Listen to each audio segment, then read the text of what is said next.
Alhamdulillahirabbil alamin wassalatu wassalam ala Rasulullah sallallahu alaihi wasallam. Assalamualaikum warahmatullahi wabarakatuh.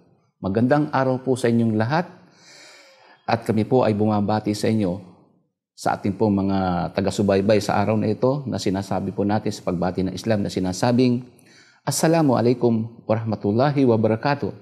Ang kahulugan po niyan ay ang kapayapaan at ang pagpapala ni Allah ay suma-inyo nawang lahat. Sa kasalukuyan, ang Pilipinas po at ang mga Pilipino ay napakarami pong selebrasyon na ginaganap. Katulad ng Pasko, Bagong Taon, Birthday, Valentine's. Ang particular po na topic na aking pong bibigyan ng pansin sa araw na ito, na ang mga Muslim ay karaniwan po ay napapasama sa mga ganitong selebrasyon. Ito pong ating pagtatalakay na ito ay para po sa mga Muslim at hindi Muslim. So ang pamagat po na aking pong ibibigay na tatalakayin sa inyo, yung pong mga selebrasyon na taliwas po sa relihiyon. Particular po sa selebrasyon na tinatawag po natin na Bagong Taon. Bago po tayo magpatuloy, ay nais ko po munang basahin ang sinasabi po ng propeta tungkol po sa mga paniniwala at kapistahan. Sinabi ng propeta ang ganito, "Huwag kayong magmalabis sa pagpupuri sa akin na katulad ng ginagawa ng mga Kristiyano tungkol kay Jesus na anak ni Maria. Ako'y isang lingkod lamang ni Allah.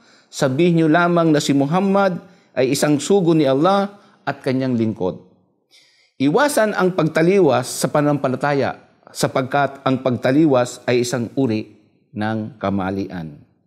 Itinuturo po ng propeta na hinihimok ang mga mananampalataya na ang isang tao ay kinakailangan mag-ingat na ang kanyang panampalataya ay hindi dapat tumaliwas o lumabis o kumulang.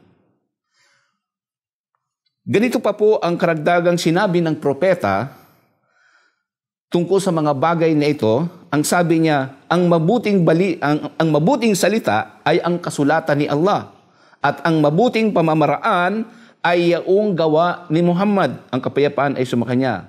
Ang pinakamasamang gawain ay ang pagtaliwas sa pananampalataya at ang pagtaliwas ay kamalian at ang bawat kamalian ay nagdadala sa impyerno.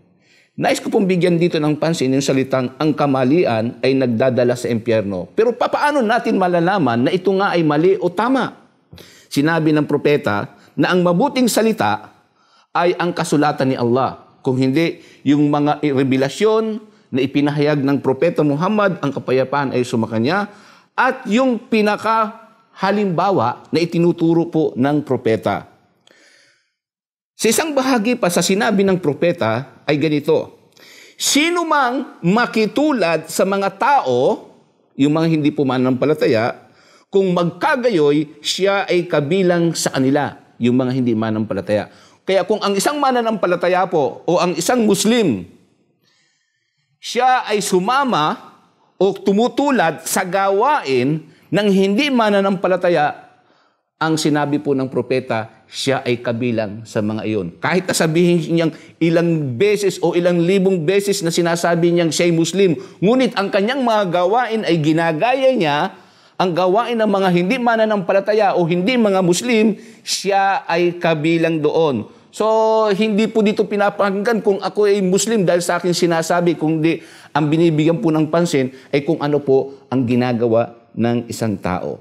Nabanggit ko po kanina, yung tungkol po sa isang selebrasyon na popular na halos buong mundo ay nagdiriwang dito. Ang sinasabi po na Bagong Taon. Marami po tayong mga Muslim na nakikisali sa mga ganyan.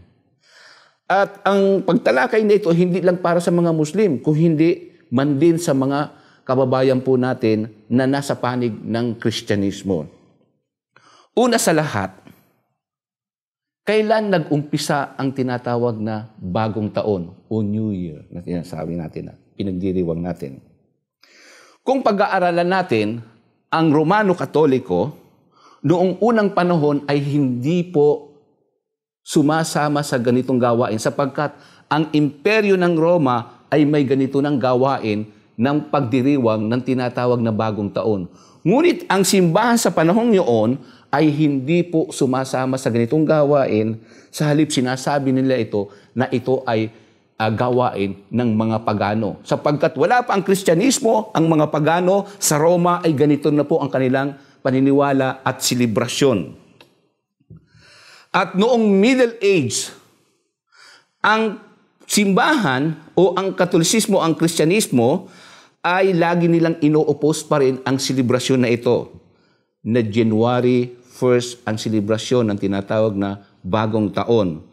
At alam ba ninyo na ang selebrasyon na ginagawa ng mga kababayan natin at mandil sa ibang bansa na ang selebrasyong ito ay naganap lamang 400 taon pa lamang ito ginaganap. Teka, bakit natin sinasawata o binibigyan ng pansin na ang New Year na ginagawa po natin sa January 1st, selebrasyon na hindi o taliwas sa relihiyon? Una po, ano po ang kalendaryo na pinagbabatayan natin? Noon sa Roma, ang kalendaryo ay meron lamang 10 buwan. 10 lang po. Pero nung dumating po si Julius Caesar, ay dinagdagan po niya ng 2 buwan ang kalendaryo na ngayon na naging 12 na. Kaya lumalabas lamang na itong buwan na ito ay dinagdag ang January at saka yung tinatawag na February. Alam po ba ninyo na ang kalendaryo na ginagamit natin ay hindi po kalendaryo ng mga sinasabing Kristiyano? Hindi po ito nagmula sa Kristyanismo, yung 12 buwan na kinikilala natin bilang panahon. Una po, ang kalendaryo na kinikilala natin, ito po ay nanggaling sa mga pagano. At ang mga salita, ang mga pangalan ng buwan at araw na nakapaloob sa ating kalendaryo, ito po ay pangalan ng mga paganong Diyos. Tingnan po natin halimbawa ang January. Bakit mayroong tinatawag na January? Alam ba ng karamihan na ang January na ito ay mula kay Janus? Isa pong Diyos ng mga pagano. Janus is a Roman god of gates and doorways, depicted with 2 faces looking in opposite direction, at ang kanya pong pagdiriwang o kapistahan ay araw ng January. Kaya nga sinasabing January kasi ito'y nagmula kay Janus na isang Diyos ng pagano. Kung makikita po ninyo, ang larawan po ni Janus ay 2 mukha o isang ulo na may 2 mukha. Ang isa ay nakaharap sa likod at ang isa naman ay doon sa harapan, 2 mukha, na nagpapakitang ito ay nakaharap sa darating na bagay at yung nakaraan. At siya ay Diyos ng mga panahon. Kaya dito inilagay ang pangalan niya dahil siya ay Diyos ng mga panahon. Ikalawa, yung February.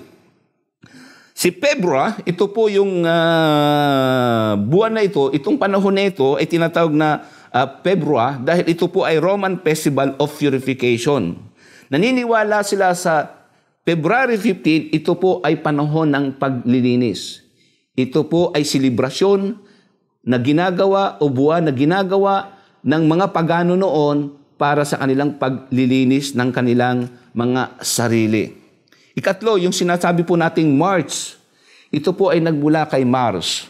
Kung kilala po ninyo si Mars. Okay? Ang Mars po ay nangangahulugan na siya po ay tinatawag natin o yung Mars na ito, siya po ay yung Diyos ng pangdigma, sinasabi natin.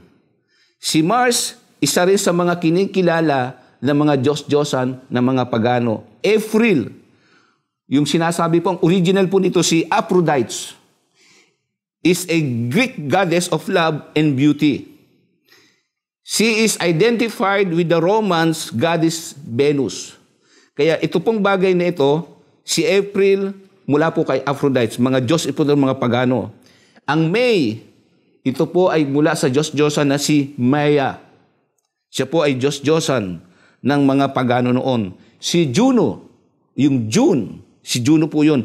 Diyos-Diyosan din ito ng mga pagano. Si July, mula kay Julius Caesar.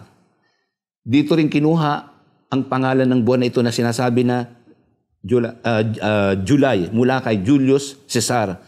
Ang August naman ay mula kay Augustus Caesar, yung emperor po ng Roma. At yung September ay ang ikapitong buwan, October, ikawalong buwan, at ang November ay ang ikasyam na buwan sa kalendaryo po ng mga Roma noon. At ang December ay ikasampung buwan. Pero karamihan po sa mga bagay na ito po ay naglalaman na ang ginagamit nating mga pangalan from January up to December, karamihan po dyan ay hango sa pangalan o ito po ay dahilan sa pangalan ng mga paganong Diyos-Diyosan. Meron naman tayong tinatawag na Monday, Tuesday, o yung mga araw natin. Tinatawag natin na Sunday. Bakit tinatawag na Sunday? Dahil ito'y nakaraan, ito ay dedicated sa Diyos na araw. Kaya sinasabi nating Sunday. Pagka Monday naman po, iyan ay tinatawag dahilan sa buwan na Diyos o Diyos na buwan. Kaya nilalagay natin yan. Ito ay lahat ng ito ay kumakapit sa mga Diyos-Diyosan na mga pagano. Tuesday, mula po ito sa Diyos-Diyosan na si Theo. Siya po ay isang Diyos na mandirigma. At siya ay naninirahan o siya ang may hawak ng kalangitan. Wednesday, ito po ay mula kay Wooden Day. Sinasabi, siya rin po ay Diyos-Diyosan ng mga pagano. Thursday, ito pong pangalan na ito na Thursday ay mula po kay Thor. Yung sinasabi natin is the God of Thunder. Ito po ay pangalan, mula sa pangalan ng Diyos-Diyosan na si Thor. Kaya nung ako'y bata pa noon, napapanood ako ng mga cartoons na sinasabing Mighty Thor, na sinasabing mga ganyan. Ito po yung pangalan ng Diyos-Diyosan. Dito po nanggaling yung salitang Thursday. At Friday, mula po ito kay Frigg, isang Diyos-Diyosan sa mga Europa. At ang Saturday naman ay mula kay Saturn, isang Diyos-Diyosan ding pagano. Kaya sinasabi nating Saturday mula kay Saturn. Yan po ang mga bagay na makikita natin kung ano po ang kalendaryo na atin pong pinagbabatayan. Kaya itong bagay na ito na nagbibigay tayo ng selebrasyon tungkol sa tinatawag na New Year's Day, ito po ay bibigyan natin ng pansin na ang New Year's Day ay nakaugat mula kay Janus. Nabanggit po natin kanina na si Janus ay may dalawang mukha. Mula nakaharap sa harapan at sa likuran. Ibig sabihin, naganap na at ang future. Siya ay Diyos ng panahon o Diyos-Diyosa ng panahon noon sa Roma. Si Julius Caesar ang naglagay ng January at February. So sa bagay na ito, dahil minamarapat niya na ilagay ang kalendaryo ng unang panahon, ay ang nag-uumpisa po ay March. Dinagdagan niya ng January at February. At inilagay niya si Janus bilang pangunahing buwan dahil siya ang kumakatawan sa panahon. Si Janus o January, na sa kanya ikinapit yan, siya po ikinapit ang selebrasyon na yan. Kaya sa mga bagay na ito, tayo po ay magpapatuloy, mga ilang sandali, upang talakayin natin kung ano ang papel sa kalendaryo ng tinatawag na January mula po sa Diyos-Diyosan na si Janus. Mamaya po, ipagpapatuloy po natin at sa sandali po kami po magbibigay ng paalala sa inyo.